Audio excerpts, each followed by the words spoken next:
গত নভেম্বর মাসে আমি গিয়েছিলাম বিয়েবাড়িতে। সেই ভিডিওগুলো না কোনোভাবেই পোস্ট হচ্ছিল না। এদিকে দেখো শিয়ালদা স্টেশনে কিন্তু পৌঁছে গেছি।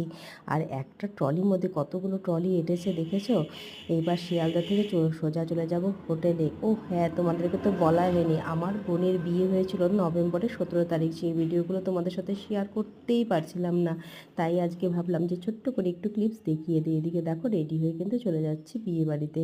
তো আজকে ছেলের আশীর্বাদ আর